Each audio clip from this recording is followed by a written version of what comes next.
Rafael Tovar y de Teresa, presidente del Consejo Nacional para la Cultura y las Artes, asistió a la presentación del libro El arte de coleccionar arte, del coleccionista español Javier Lumbreras. Cuando veo el libro me llama la atención y la verdad no tenía yo el gusto de conocer al autor y dije, este es un tema que es fundamental de nuestra época, entender el coleccionismo, entender que el ciclo histórico de las colecciones públicas se va cerrando y que son las colecciones privadas las que van a ir ocupando ese papel, por lo menos en el futuro inmediato. Hay que entender la psicología del que colecciona, el mercado del arte y todos los derivados que de ahí surgen cuando alguien adopta esa relación con el arte, que es el coleccionismo, esa suma de pasión y saber, esa suma de curiosidad y posesividad de las cosas. Y me encontré realmente con un libro fascinante y sorprendente, porque había yo leído algunos libros sobre coleccionismo en un sentido académico, precisamente lo comentábamos hace un rato, de cómo se habían formado las colecciones en el Renacimiento, cuando empiezan a hacerse las primeras excavaciones en Roma y las familias papales empiezan a armar su prestigio sobre la base de colecciones extraordinarias de arte clásico, es decir, de arte romano, de arte griego, cómo empieza a definirse ahí un gusto por lo clásico que prevalece prácticamente hasta inicios del siglo XX. Algunos otros libros que recuerdo haber conocido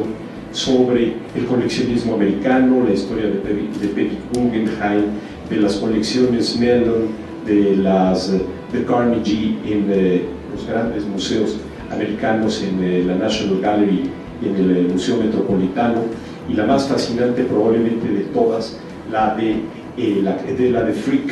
el dueño de los ferrocarriles o del acero en Estados Unidos, que logró, yo creo que la mayor concentración de arte por metro cuadrado en la casa maravillosa que tiene en Nueva York, en la Quinta Avenida, donde entre otras cosas tiene 3 Vermeer puntos y 5 Rembrandts. En fin, pero creo que haya un lugar donde se concentre el arte de esa manera. Bueno, había yo leído todos estos libros, pero la verdad creo que me enfrenté con un libro que es único en nuestra lengua,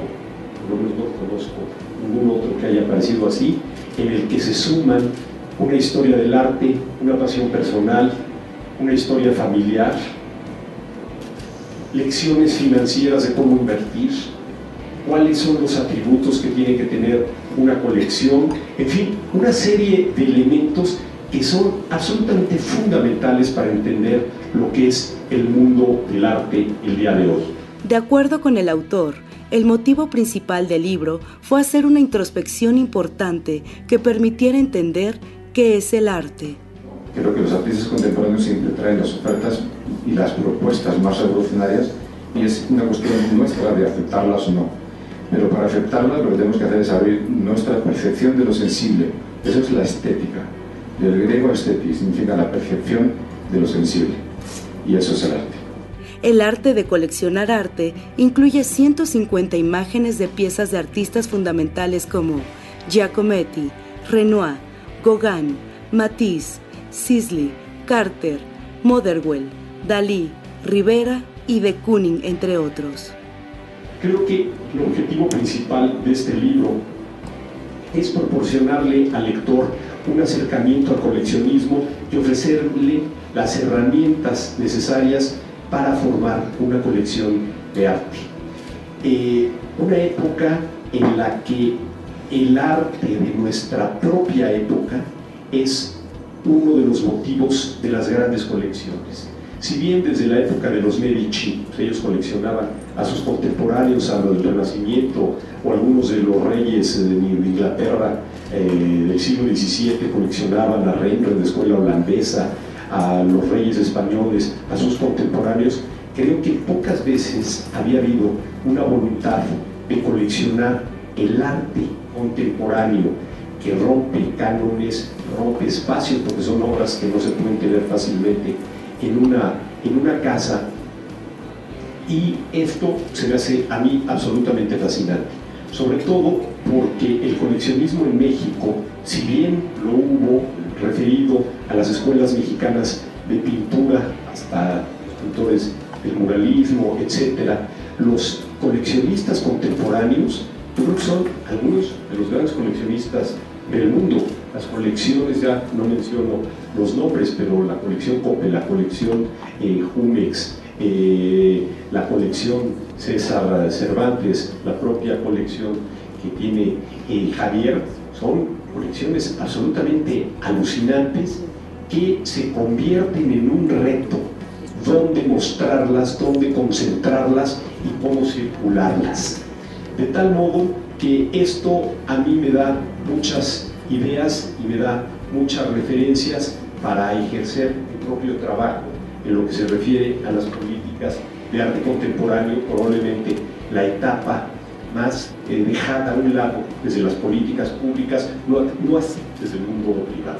De tal modo que este libro yo lo recomiendo ampliamente porque es una visión totalmente personal con el arte. A través del coleccionismo es un pretexto, pero en el fondo lo que estamos leyendo es el modo en el que un amante del arte se acerca a las obras clásicas, al mundo de las grandes creaciones, pero también aquellas que tienen un significado particular en la mirada individual, en el ojo, en despertar, como decía Lorena, los aspectos psicoanalíticos del coleccionismo, llenar las carencias, llenar los distintos aspectos que una obra de arte en su totalidad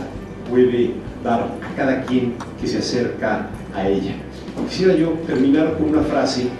que creo que viene al caso en todas las obras que por aquí recorrí, obras tanto del arte clásico como llegar hasta el arte contemporáneo. Un poeta alemán del siglo XIX decía que la fantasía era una secreta voz que no todos los oídos saben escuchar. Y yo creo que un coleccionista es alguien que tiene precisamente esa facilidad, que tiene ese don, el poder oír la voz secreta que está en las obras que le atraen y que forman parte de su vida, y en su vida entrega esas obras. Muchas gracias.